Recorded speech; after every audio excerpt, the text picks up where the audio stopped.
Vamos a iniciar observando esta ecuación de PS igual a PN. Esta ecuación de PS igual a PN va a aplicar solamente para uniones donde tengamos un conjunto de remaches, ¿cierto? En donde se esté aplicando una carga en el centroide de ese conjunto de remaches. Por ende, yo puedo calcular la carga que va a soportar cada uno de los remaches como P sobre N, donde P va a ser la carga total generada en el conjunto de remaches sobre el número de remaches que tengamos. Ahorita en el ejercicio que vayamos a ver vamos a aplicar este método para que quede más claro al respecto. También tener en cuenta, ya algunos lo han visto en sus cursos de resistencia de materiales o los que lo vayan a ver hasta ahora, pues que nosotros tenemos como un parámetro de seguridad, que el parámetro de seguridad es partir desde un factor de seguridad igual a 1. Si estamos por debajo del factor de seguridad igual a 1, quiere decir que se va a producir una falla en la unión. Si estamos por encima de 1, quiere decir que se va a evitar alguna de las fallas que hablamos la última clase, ¿sí? Que tenemos las diferentes fallas, tanto en el sujetador como en la lámina, que ya lo veíamos nosotros en las clases anteriores. Fíjense entonces que puede fallar el sujetador o puede fallar la lámina, ya sea en un cortante simple o en un cortante doble, ¿sí? De acuerdo a lo que vimos en la clase pasada. Eso del factor de seguridad, pues ustedes recordarán que no siempre pues nosotros tenemos que aplicarle una carga que sea igual a la máxima o a la permisible que sería la efluencia del material, sino que tenemos que estar por debajo de esos valores para evitar que haya alguna falla en los materiales, alguna falla en los elementos o en las acciones estructurales, ¿cierto? ¿Con qué fin? Pues fíjense que nosotros tenemos cargas de servicio imprevistas o no consideradas en el diseño, ¿sí? Por ejemplo, vibraciones adicionales que se pueden producir en el elemento diseñado, pues usted cuando diseña no tiene en cuenta, por ejemplo, las condiciones o dónde va a estar operando. Entonces, eso puede generar cargas adicionales que llegasen a producir un valor mayor al de fluencia y generar deformaciones en el material. Otros casos como errores en fabricación o montaje o vibraciones desconocidas. Por ende es que ustedes van a encontrar acá la ecuación de factor de seguridad es igual a la carga de falla sobre una carga permisible y este factor de seguridad siempre tiene que dar mayor a 1, ¿sí? Para cerciorarnos de que no vaya a fallar ese elemento. Normalmente nosotros podemos dar valores de factores de seguridad o podamos dar valores de márgenes de seguridad, ¿sí? Cuando hablamos de margen de seguridad, básicamente, ¿cierto? Se define como el factor de seguridad menos 1. Entonces, nuestro factor de seguridad que hallamos, ¿cierto? Menos 1 y vamos a tener el margen de seguridad. Ese margen de seguridad, por ejemplo, aquí vemos un ejemplo, dice que nuestro factor de seguridad es 1,75. Entonces, 1,75 menos 1 me da 75. Quiere decir que el margen de seguridad es 75%. Es un margen de seguridad alto. Por consiguiente, pues diríamos que en ese caso pues no va a fallar nuestra unión estructural, ¿cierto? Cuando ese margen de seguridad tienda a 0, ¿cierto? La estructura probablemente va a fallar. Entonces, ahorita en los ejercicios vamos a calcular tanto el factor de seguridad, tanto el margen de seguridad y hacer el análisis de cada uno de ellos en cada una de los diferentes tipos de configuraciones o tipos de fallas que podemos tener. Vamos a iniciar en este video con el primer caso, que es cortante en tornillo. Entonces, fijemos que cuando hablamos del cortante en tornillo, nos referimos a que el elemento que me permite la sujeción entre las láminas es el que va a fallar por cargas cortantes, ¿cierto? Cargas cortantes que van a estar actuando acá en este plano. ¿Listo? Cuando estamos hablando de ese tipo de falla, falla por cortante en el agujero, falla cortante en tornillo o remache, nosotros vamos a tener dos áreas de falla o una área de falla dependiendo del caso que tengamos. En este caso, fíjense que tenemos un área de fallo, solamente tenemos un área de fallo. Pero si nos devolvemos al anterior, que es un cortante doble, tenemos acá un área de fallo y otra área de fallo que el tornillo puede fallar por cortante doble, ¿correcto? ¿Eso para qué nos sirve? Nosotros podemos hacer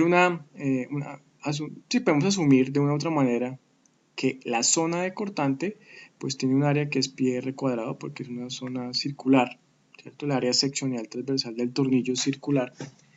Entonces, a raíz de eso yo puedo definir, pues ya sabemos que el esfuerzo es igual a fuerza sobre área, entonces esta área va a ser la zona donde se está produciendo la falla, que en este caso sería el cortante en tornillo, sería una zona o una sección transversal circular del tornillo. Esto sería para una configuración de cortante simple y cuando tenemos cortante doble, ¿cierto? Fíjense que tendremos dos áreas, entonces que tendríamos nosotros que multiplicar por 2 pi r cuadrado, ¿sí?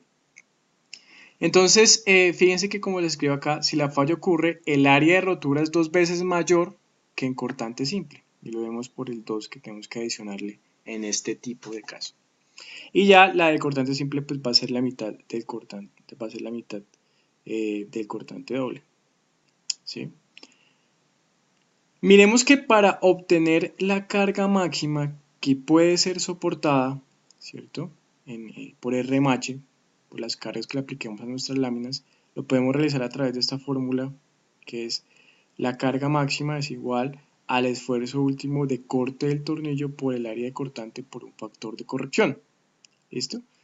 Entonces, todos estos valores los vamos a obtener del Militar Standard Handbook. En el Militar Standard Handbook yo puedo encontrar factores de corrección, pues el área, pues el área del perno del tornillo si lo tenemos de acuerdo al caso que estemos trabajando, y el esfuerzo último pues también lo vamos a encontrar en el Militar Standard Handbook, o en algunos planos esos valores de esfuerzo último de corte y remache lo puedo encontrar, o lo puedo encontrar en algunas tablas. Entonces ese caso un poco sencillo. Para calcular el margen de seguridad, entonces el margen de seguridad tenemos que es PSU, que va a ser la carga máxima, sobre PS, que va a ser la carga que va a soportar cada tornillo, por K, que va a ser un factor de unión. Veíamos en la clase pasada que el factor de unión era de 1.15 menos 1. Podemos obtener los valores correspondientes, ¿correcto? Ese sería el primer caso. El segundo caso es el caso donde estamos teniendo en cuenta ya no la falla del elemento, sino vamos a tener en cuenta la falla de la lámina, que sería toda esta zona que está acá, que estoy señalando. Ya no va a fallar el elemento, sino va a fallar la lámina. Por consiguiente, aquí el área, ¿cuál sería el área? Pues tendríamos que sería el espesor de la lámina, ¿cierto? W menos D, ¿sí? ¿Por qué? Porque tenemos aquí W, le tenemos que restar aquí el diámetro para obtener las áreas que están acá achuradas en rojo inicialmente. Entonces fíjense que acá las variables que se van a tener en cuenta o que nosotros debemos controlar va a ser el ancho de la pieza, el diámetro del agujero y el espesor de la lámina, ¿sí? Entonces, para poder nosotros obtener ese esfuerzo, va a ser la carga que se le aplique por el área, que ya miramos cómo podemos obtener el área. Esta carga que está acá la obtenemos a través de una fórmula dada por la Military Standard Handbook, que es que una carga neta es igual a la carga, ¿cierto? O el esfuerzo último a tensión, y por el área neta, que el área neta pues sería la que obtenemos acá. Para obtener esta carga neta, la Military Standard Handbook me da dos opciones. Entonces yo lo que debo hacer es calcular o obtener el esfuerzo último a tensión y el esfuerzo a fluencia de tensión, ¿cierto? En este caso, estamos hablando de la lámina, entonces nosotros tenemos que ubicar la lámina en el Military Standard Handbook para encontrar estos dos valores. Con esos dos valores yo llego y planteo estas dos relaciones. Entonces yo puedo decir que 1.5 por el esfuerzo de fluencia debe ser mayor al esfuerzo último de tensión, o este 1.5 el esfuerzo de fluencia debe ser menor. Si usted encuentra qué es esto o qué es esto, de acuerdo a los valores que obtiene el Military Standard Handbook, usted tiene que calcular la carga neta a través de estas dos, ¿sí? Entonces calcula la carga neta a través de ellas dos, la reemplaza acá, obtiene el esfuerzo. Y para calcular el margen de seguridad, pues usted coge la carga neta, lo divide entre PS, que va a ser la carga que va a estar soportada por cada remache, menos 1. De esa forma va a obtener la falla, digamos que por cortante de lámina o por tensión en la lámina, ¿sí? Alguna de ellas dos.